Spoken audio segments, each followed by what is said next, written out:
Selamat datang saudara-saudari. Hari ini kita bersambung mengenai hubungan kita dengan syurga. Ya, ciri-ciri 6, 7 dan 8 iaitu mata kita tetap pandang ke syurga. Ya. Dalam 2 Korintius babak 4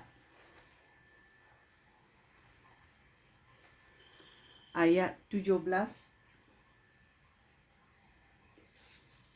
tajuknya hidup dengan beriman, iaitu dia berkata, ayat 16 berkata, itulah sebabnya kami tidak tawar hati meskipun tubuh kita ini menjadi reput, usang, tua, tetapi batin kita diperbaharui setiap hari.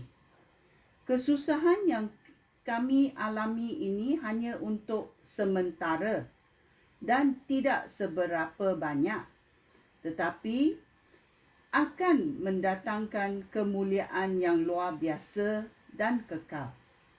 Kemuliaan yang jauh lebih besar jika dibandingkan dengan kesusahan itu. Hal itu demikian kerana kami menumpukan perhatian kepada apa yang tidak kelihatan dan bukan kepada apa yang kelihatan. Apa yang kelihatan hanya tahan sementara, tetapi apa yang tidak kelihatan itu kekal selama-lamanya. So, kita mesti tumpukan perhatian kita di syurga. Kita tidak boleh lihat harapan, tetapi kita ada harapan. Dalam Ibrani babak 11. Mencarinya.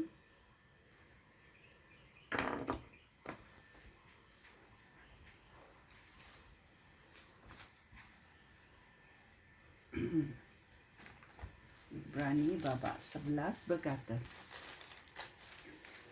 ayat 9.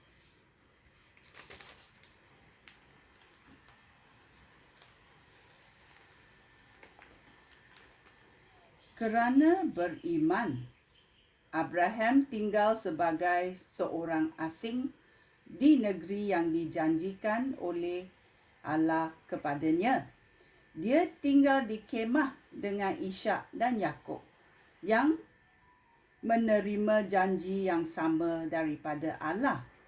Hal itu demikian kerana Abraham sedang menantikan kota yang kekal, kota yang dirancang dan dibina oleh Allah. Kota ini dalam fizikal adalah tempat perjanjian, tanah perjanjian yang Tuhan katakan. Kota yang dibina oleh Allah adalah Jerusalem baru. Kerana beriman, Abraham dapat menjadi bapa meskipun dia sudah sangat tua dan Sarah pun mandul. Abraham yakin bahawa Allah akan menepati janjinya. Bila Tuhan berkata kepada kita, kita mesti yakin kepada janji Tuhan. Kerana firman Tuhan adalah benar. Apa yang Tuhan katakan akan terjadi. Ini sungguh penting dalam hidup kita. Orang yang berkata demikian menunjukkan dengan jelas bahawa mereka sedang mencari negeri yang akan menjadi tanah air mereka. Mereka tidak selalu memikirkan negeri yang sudah ditinggalkan. Jika mereka selalu memikirkannya, mereka berpeluang kembali ke negeri itu.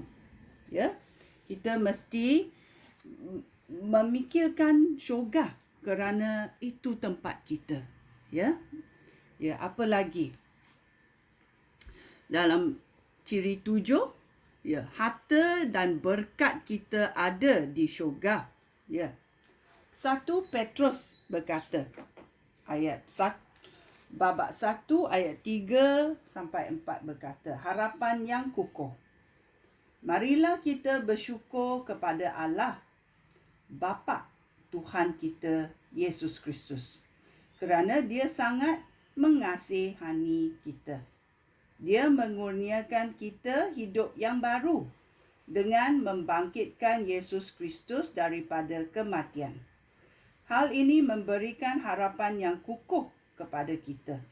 Oleh itu, kita berharap untuk memiliki berkat-berkat yang disediakan oleh Allah bagi umat-Nya. Ya. Berkat-berkat itu disimpan di syurga supaya tidak dapat reput, rosak ataupun musnah. Berkat-berkat itu untuk kamu kerana kamu percaya kepada Allah. Oleh itu, kamu dipelihara oleh kuasa Allah supaya kamu menerima penyelamatan yang sudah siap sedia dinyatakan pada akhir zaman. Ya, sudah ini dirancangkan oleh Tuhan. Amin. Dalam Matius babak 6 ayat 19 sampai 21 berkata, harta di syurga.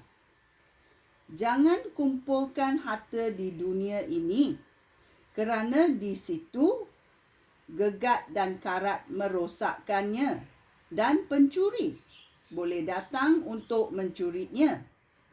Kumpulkanlah harta di syurga, kerana di situ gegat dan karat tidak dapat merosakkannya dan pencuri tidak datang untuk mencurinya. Lakukanlah hal itu kerana perhatian kamu sentiasa bertumpu kepada harta kamu. Ya. Kita orang biasa, kita ada harta, kita lindungi harta kita.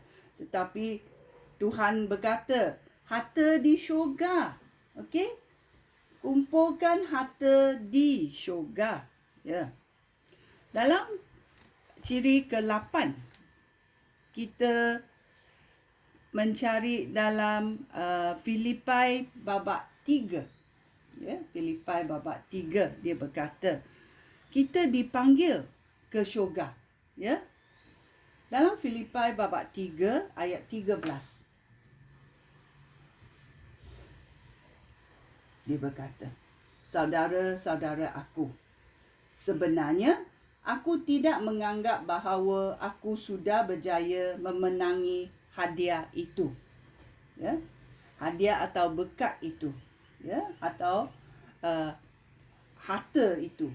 Tetapi satu perkara aku lakukan. Aku melupakan apa yang di belakang dan berusaha dengan gigih untuk mencapai apa yang di hadapan. Itulah. Sebaliknya, aku berlari terus ke arah tujuan aku untuk memenangi hadiah itu. Hadiah itu apa? Berkat itu apa? Harta itu apa? Kita ada jawapan. Hadiah itu adalah hidup sejati dan kekal yang merupakan panggilan Allah kepada kamu melalui Kristus Yesus. Ya. Kita hidup dalam cahaya. Kita hidup sejati. Kita hidup kekal. Kita hidup dalam cahaya. Kerana kita sudah dipanggil ke sana. Ya. Ini sungguh baiknya Tuhan. Tuhan kita sungguh baik. Ya. Dalam Yohanes babak 14 ayat 1 sampai 3 berkata, Yesus adalah jalan kepada Allah Bapa. Ya. Yesus berkata kepada mereka semua, iaitu pengikutnya, janganlah kamu risau. Percayalah. Percayalah kepada Allah dan percayalah kepada aku juga. Di dalam rumah Bapa aku terdapat banyak tempat kediaman, dan aku akan pergi menyediakan tempat untuk kamu. Aku tidak akan berkata demikian kepada kamu sekiranya hal itu tidak begitu. Ya, kerana Tuhan kita tidak boleh bohong. Dia berkata itulah terjadinya. Setelah aku pergi menyediakan tempat untuk kamu, aku akan kembali, lalu membawa kamu, beriring tangan membawa kamu ke tempat aku, supaya kamu tinggal di tempat aku tinggal. Sungguh baiknya Tuhan. Tuhan adalah Tuhan yang sungguh baik. Dia suci, kita pergi ke tempat yang suci. Ya, dia baik, kita pun baik. Kerana kita keturunan dia. Ya, supaya kamu akan tinggal bersama aku. Kamu mengetahui jalan ke tempat aku pergi. Ya. Yesus adalah jalan kepada Bapa di syurga. Kita mesti tahu. Ya. Dan kita mau simpulkan 8 ciri hubungan kita dengan syurga. Pertama adalah kita kepunyaan syurga. Yang kedua, kita bertakhta di syurga. Yang ketiga, sumber hidup kita dari syurga. Keempat, nama kita dicatatkan di syurga. Yang kelima, kita dihantar ke bumi oleh Tuhan yang tinggal di syurga. Ya, kerana kita ada misi, kita ada tujuan. Hidup kita bukan sia-sia sahaja. Okey? Mata kita tetap pandang ke syurga. Ya, harapan kita di syurga. Ya, harta dan berkat kita ada di syurga. Ya, dan kita dipanggil ke syurga. Maukah kamu pergi ke syurga? Ya, terimalah penyelamatan Yesus Kristus yang boleh menebus segala dosa kita dan mengeratkan hubungan kita dengan Allah Bapa. Sekian, terima kasih. Shalom.